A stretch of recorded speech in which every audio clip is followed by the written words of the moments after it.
मित्रों नमस्कार। मैं के दीक्षित हाजिर हैं बेबाक राय बेबाक बोल के मंच पर। मित्रों, आज हम बात करेंगे देश में पत्रकारिता की गिरती साख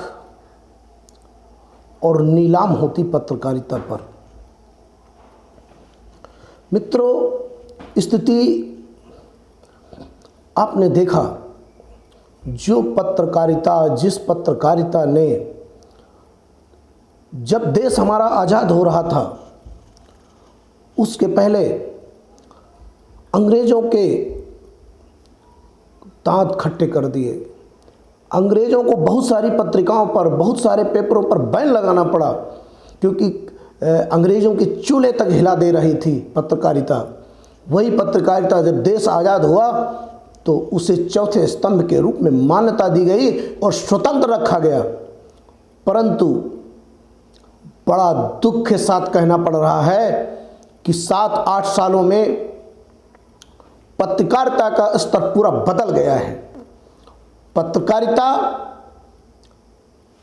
ऐसी पत्रकारिता रह गई है जो मात्र सरकार के इर्द गिर्द घूमती रहती है, सरकार का महिमा मंडन करती रहती है। जबकि आप बताइए, क्या सरकार का महिमा मंडन करने वाली पत्रकारिता आपको सच दिखा सकती है? आपको सच नहीं दिखा सकती। या तो वो पत्रकार बिके हुए हैं या वो नीलाम हो चुके हैं। दो ही सूरत हो सकती है पत्रकारिताओं की। अगर वो आपको सच की खबर से दूर रखता है तो वो बिक चुका है, या फिर उसको इतना डरा दिया गया है, इतना रौंद दिया गया है, इतना धमका दिया गया है कि वो अपनी सच की आवाज़ को जनता के सामने नहीं ला पा रहा है। इसका कारण ये है, सिर्फ आज जो माहौल बना है 7 सालों के अंदर, मैंने अपने जीवन में ऐसी पत्रकारिता नहीं देखी। जब पत्रकारिता जगत से लोगों का, जनता का विश्वास उठता जा रहा है, कैसा लोग आज हर खबर पर शक करते हैं, लोगों को खबरों पर विश्वास नहीं होता। आखिर ऐसा क्यों? इस पर विचार करना पड़ेगा पत्रकारिता जगत के लोगों को। अगर ऐसा नहीं हुआ तो आने वाले समय में लोग पत्रकारों पर विश्वास करना बंद कर देंगे। और अगर ऐसा चलता रहा तो उस कलम की कीमत क्या होगी? जरा कल्पना करिए। कलम सच्चाई का प्रतीक होती थी। वो कलम जिस पर लोग विश्वास आंख मूंद कर करते थे। लोगों को सत्ता पर विश्वास नहीं होता था, लोगों को अधिकारियों पर विश्वास नहीं होता था, लोगों को एक बार न्यायालय पर भी विश्वास नहीं होता था, परंतु विश्वास आंख मूंद कर लोग पत्रकारों पर करते थे और सच में कहते थे, अगर कोई सच लिख सकता है, कोई सच बोल सकता है और हमारा कोई साथ दे सकता है तो ये कलम का सिपाही दे सकता है। इस कलम की इतनी कीमत थी, परंतु कुछ दिनों से इस कलम की कीमत को कुछ चाटुकार पत्रकारों ने रौंद कर रख दिया है। मित्रों, मैं जनता से यह कहना चाहता हूं कि जो पत्रकार सरकार के इर्द गिर्द घूमते हों, सरकार की चाटुकारिता दिखाते हों, सरकार का महिमा मंडन करते हों, ऐसे चैनलों से आप दूर हो जाइए, अपने को दूरी बना लीजिए। वरना आपको वो ऐसा पाठ पढ़ाएंगे कि आपको सच और झूठ का पता भी नहीं चलेगा और आप उनकी झूठों में आ जाएंगे। क्योंकि आप जानते हैं, बार बार बोला गया झूठ सच साबित हो जाता है। तो ऐसे झूठ से दूर रहिए, ऐसे झूठ के करीब मत जाइए। जब आपको यह लगे कि यह व्यक्ति सच बोल रहा है, और सच की परिभाषा है, व्यक्ति मीठा नहीं बोलेगा, दबकर नहीं बोलेगा, सच बोलेगा तो सीना ठोक कर बोलेगा। और मित्रों, आज जो माहौल बना है, आपने देखा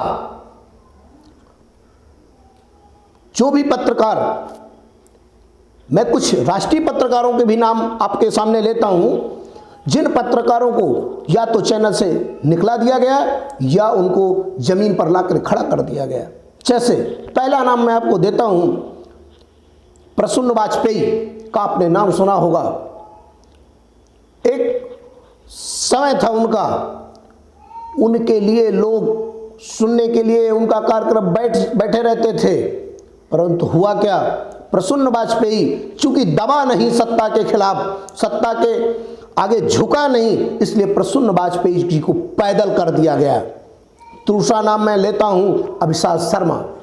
अभिसार शर्मा वो हस्ती थी जिसके लिए जनता बाहें फैलाकर खड़ी रहती थी, परंतु हुआ क्या, प्रसून वाजपेयी ने अपने पत्रकारिता से समझौता नहीं किया। हुआ क्या, अभिसार शर्मा को जमीन पर ला करके खड़ा कर दिया गया। आज वो यूट्यूब चैनल से अपना लोगों को संदेश दे रहे हैं, सच की जानकारी दे रहे हैं। तीसरा नाम आपको पता है, रवीश कुमार। वो रवीश कुमार जो सच दिखाने का काम करते हैं, परंतु अंधभक्त उन्हें देशद्रोही कहते हैं। देशद्रोही क्यों? क्योंकि वो सच दिखाते हैं, वो सरकार का महिमा मंडन नहीं करते। और उनके ऊपर भी आज इतना दबाव है, इतना प्रेशर है, अगर उनका खुद का चैनल नहीं होता तो कब का उनको जमीन में ला करके खड़ा कर दिया गया होता। तो ऐसा दबाव, मतलब जो पत्रकार बिक जाए उसे खरीद लो, उसे अपना गुलाम बना लो और अपना महिमा मंडन करवाओ। और पत्रकार भी, कुछ पत्रकार करना भी नहीं चाहते, उनकी मजबूरी भी है, मैं समझता हूं। क्या मजबूरी है आप जानते हैं, ज़्यादातर चैनल अडानी ने खरीद लिए हैं, जो कुछ बचे अंबानी ने खरीद लिए हैं, और कुछ बचे तो चंद्रा के हैं, जो सब थोड़ा सा और बचे वो लाला रामदेव के हैं। तो बताइए, ये मोदी के खिलाफ कुछ बोलेंगे? इनकी औकात है सरकार के खिलाफ कुछ बोलेंगे? उनको अपनी नौकरी और पेट और परिवार पालना है। ऐसे लोग पत्रकारिता से अपने आप को दूर क्यों नहीं कर लेते? इतिहास गवाह है, जब जब सत्ता के आगे कलम ने घुटने टेके हैं, देश को गुलाम होने से कोई बचा नहीं सका है। सत्ता ने जब जब कलम के ऊपर अत्याचार किया है, इतिहास बदला है, और आज पुनः वही काम हो रहा है। सत्ता के खिलाफ अभियान चलाया जा रहा है। सत्ता अभियान चला करके पत्रकारों को नस्त नाबूद कर रही है। जो पत्रकार आवाज़ उठाता है उसके खिलाफ एफआईआर हो जाती है, उसको चेतावनी दी जाती है, उसको धमकी दी जाती है। पत्रकारिता करना सबके बस की बात नहीं रह गई। या तो बिक जाओ और या तो मिट जाओ, दो संदर्भों में आज पत्रकारिता रह गई है। सच्चा पत्रकार वही है जो बिक नहीं सकता, मिट सकता है। वही सच्ची पत्रकारिता कर सकता है जिसके अंदर मिटने का हौसला हो, क्योंकि कलम पर आपको भरोसा होता है, और कलम अगर बिक जाए तो उस देश में असामाजिकता फैलना, सत्ता में बगावत हो जाना कोई बड़ी बात नहीं है। इसलिए मित्रों, उन चैनलों से दूर हो जाइए। गोदी मीडिया से मैं साफ साफ आपको कह रहा हूं, उन गोदी मीडिया से दूर हो जाइए जो आपको वो दिखाना चाहते हैं जो सत्ता के पक्ष में है। अच्छा, आप एक बात बताएं, बहुत सारे लोग मुझे देशद्रोही साबित कर चुके होंगे, मैं जानता हूं, बहुत सारे लोग मुझे देशद्रोही साबित कर चुके होंगे कि ये भी मोदी के खिलाफ है और देशद्रोही है। परंतु आप मुझे ये बताएं कि हु आर राहुल? राहुल कौन है? देश का प्रधानमंत्री है, देश का राष्ट्रपति है, देश का गृह मंत्री है, क्या है, उससे सवाल क्यों? सवाल सत्ता से किया जाता है। सच्चा पत्रकार वो होता है जो सवाल सत्ता से करता है, और सवाल सत्ता से पूछे जाते हैं। रोजगार की बात सत्ता से पूछी जाती है, अव्यवस्था अगर है, स्वास्थ्य गड़बड़ है, तो पत्रकारिता वही सच्ची है जो सत्ता से सवाल करे।